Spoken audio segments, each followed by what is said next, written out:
আজকে বুড়াই ইউনিয়ন কৃষক দল কর্তৃক আয়োজিত আজকে কৃষক সমাবেশের সম্মানিত সভাপতি উপস্থিত আছেন। আজকে কৃষক সমাবেশের প্রধান অতিথি, যার নেতৃত্বে সারা বাংলাদেশের কৃষক দল এখন মানুষের মুখে মুখে, যার নেতৃত্বে টাঙ্গাইল জেলা কৃষক দল আজকে সবাই সম্পন্ন, সেই নেতা বাংলাদেশ জাতীয়তাবাদী কৃষক দলের সাংগঠনিক সম্পাদক, টাঙ্গাইল জেলা কৃষক দলের সুযোগ্য আহ্বায়ক, গুড়াইয়ের কৃষি সন্তান আমার শ্রদ্ধেয় বড় ভাই জনাব দীপু হায়দার খান মঞ্চে উপস্থিত আছেন।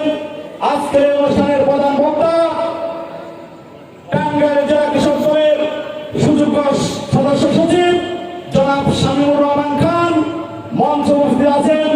মির্জাপুর থানা কৃষক দলের সুযোগ্য আহ্বায়ক জনাব জাহাঙ্গীর আলম মিজাজ সহ কৃষক দল এবং আমার সামনে এলাকার কৃষক ভাইয়েরা, আমার গণ্যমান্য মুরব্বী এবং মা বোনেরা, সবাইকে আমি আমার শিল্প অঞ্চল জমি দলের পক্ষ থেকে আন্তরিক অভিনন্দন এবং শুভেচ্ছা জানিয়ে আমি দুই চারটি কথা বলবো।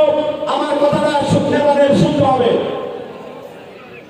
28 অক্টোবর 2023 যখন পল্টনে এই মহাসমাবেশে এই স্বৈরাচার হাসিনা ওই দিন আমাদের এই পল্টন জনসভায় যেভাবে গুলি করেছিল, সেদিন মনে হয়েছিল আজকে মনে আর আমরা এই ঢাকার মাটির থেকে আমরা গুড়াই বন্ধ পৌঁছাতে পারবো না। ভাইয়েরা আমার, আপনারা সবাই জানেন তারপর থেকে সারা বাংলাদেশের সিনিয়র নেতৃবৃন্দ বিএনপি যারা আছেন সবাই আতঙ্কিত হয়ে গেছেন, কখন সে গুলি হবে, কখন গুলি হবে। কিন্তু সেই মুহূর্তে লন্ডন থেকে বার্তা আসে, আমাদের দেশনায়ক তারেক রহমান বললেন আপনারা কেউ ভয় পাবেন না, আপনারা নেতাদের অপেক্ষায় থাকবেন না, আপনারা প্রতিদিন যারা বিএনপি করেন সবাই নেতা, আপনারা সামনে থেকে নেতৃত্ব দিন। সেই ধারাবাহিকতায় আমরা দেখতে পেলাম ঢাকার রাজপথে দীপু হায়দার খানের নেতৃত্বে সেদিন একটি মিছিল আমরা দেখতে পেয়েছিলাম। তারপরে গুড়াই ইউনিয়নে দীপু হায়দার খানের নেতৃত্বে এই ফরিদ শাহ এবং রুবেল জালাল সিদ্দিকী শাহ সবাই এখানে আন্দোলন সংগ্রাম করেছে। তাই ধারাবাহিকতায় আমার নেতা জনাব সাইদুর রহমান সাইদ সাহেবের নির্দেশে আমি সুজন, শাহিন, আলমগীর, সেলিম সহ আমরা এই রাজপথে আন্দোলন করেছি। দেখেছেন এই রাজপথে শুধু আন্দোলন লোক ছিল না, সেদিন এই রাজপথে আমরা নেতা না হয়ে, আমরা কোনো পথ না নিয়ে আমরা কিন্তু এই রাজপথে আন্দোলন করেছি। আজকে এই 5 আগস্টের পর দুঃখ লাগে ভাই আমার, আজকে আমরা রাজপথে নেতৃত্ব দিয়েছি, আমরা মামলা হামলার শিকার হয়েছি। আজকে আমরা এই রাজপথে নাকি কিছুই করি নাই, আজকে আমাদেরকে বলা হয়।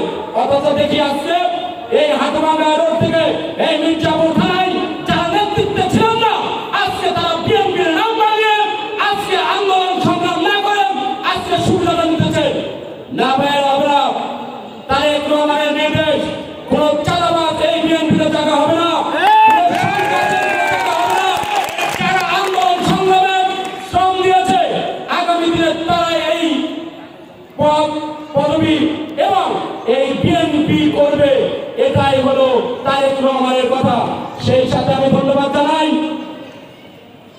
সাংগঠনিক সম্পাদক দীপু হায়দার খানকে, যিনি টাকার কাছে বিক্রি না হয়ে যিনি আজকে এই রাজপথকে বেছে নিয়েছেন, এর জন্য তাকে ধন্যবাদ জানাই। সেই সাথে আমি জানি না আমার এই বক্তব্য আজকে আমার নেতা জনাব তারেক রহমান সাহেব শুনবে কিনা, কিন্তু একটি কথা বলবো, আপনি বলেছিলেন নেতা যে যারা আজকে আন্দোলন সংগ্রামে সামনে আছে তাদেরকে সামনে নিয়েই যত বড় নেতাই হোক তারা পিছের কাতারে থেকে রাজনীতি করবে আগামী দিনে। এইটাই ছিল তারেক রহমানের নির্দেশ। আমরা বিশ্বাস করি সর্বোপরি আমার নেত্রী, গণতন্ত্রের মা এবং বিএনপির চেয়ারপারসন জনাব দেশনেত্রী বেগম খালেদা জিয়া, তিনি আজকে জানেন লন্ডন হসপিটালে চিকিৎসাধীন আছে, সবাই তার জন্য দোয়া করবেন। আমাদের নেতা তারেক রহমান আগামী দিনে বাংলাদেশে এসে যিনি সামনে থেকে নেতৃত্ব দেবেন, এই আশা ভরসা রেখেই আমি আমার শিল্প অঞ্চল জমি দলের পক্ষ থেকে আবারও সবাইকে সংগ্রামী সালাম জানিয়ে আমি আমার বক্তব্য শেষ করছি। বাংলাদেশ জিন্দাবাদ। শহীদ রাষ্ট্রপতি জিয়াউর রহমান অমর, দেশ নেত্রী বেগম খালেদা